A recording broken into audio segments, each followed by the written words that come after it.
السلام علیکم ورحمۃ اللہ وبرکاتہ نحمدہ ونصلی علی رسولہ الکریم اما بعد۔ مختصر حمد و صلوات کے بعد آج سے انشاءاللہ العزیز اللہ رب العالمین کی توفیق سے سورۃ فاطر کی تفسیر بیان کریں گے، اور اس کی باقاعدہ تفسیر بیان کرنے سے پہلے اس سورت کا مختصر تعارف بیان کرتے ہیں انتہائی اختصار کے ساتھ قلیل وقت میں۔ تو محترم سامعین، سورۃ فاطر میں بنیادی طور پر مشرکین کو توحید اور آخرت پر ایمان لانے کی دعوت ہے۔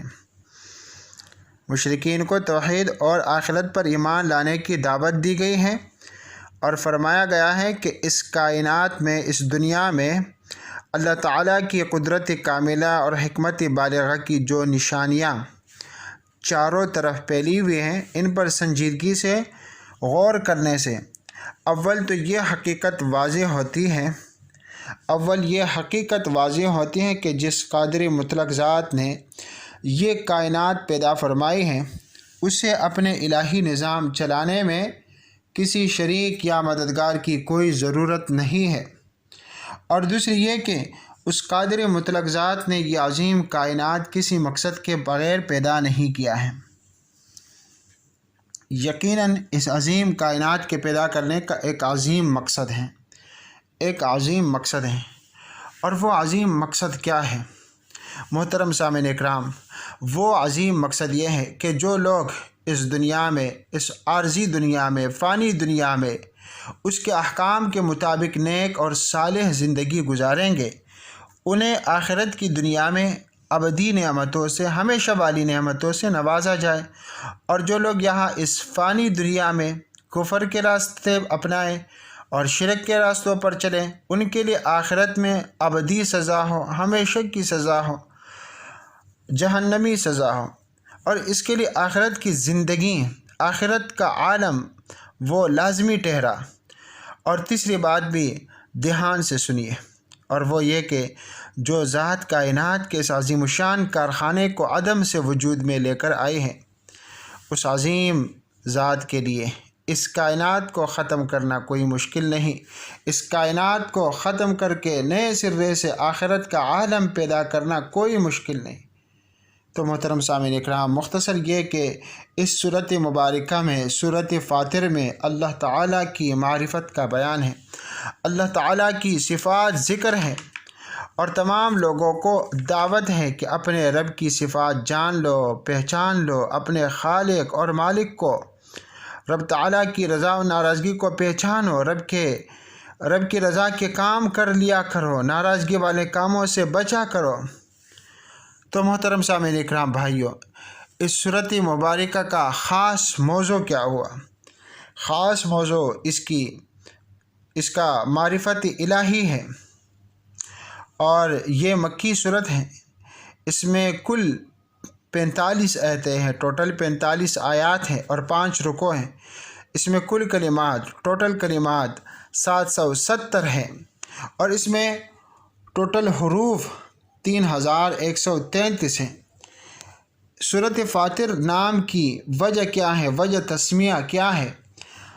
تو فاطر نام کی وجہ یہ ہے کہ فاطر کے معنی ہے پیدا کرنے والا، یہ اللہ تعالیٰ کی صفت ہے، اور یہ اس سورت کی ابتدائی آیت میں، پہلی آیت میں، شروع والی آیت میں ذکر ہے، اس لیے اس سورت کا نام بھی اللہ رب العالمین کی اس صفت کے ساتھ رکھا گیا ہے، سورۃ فاطر۔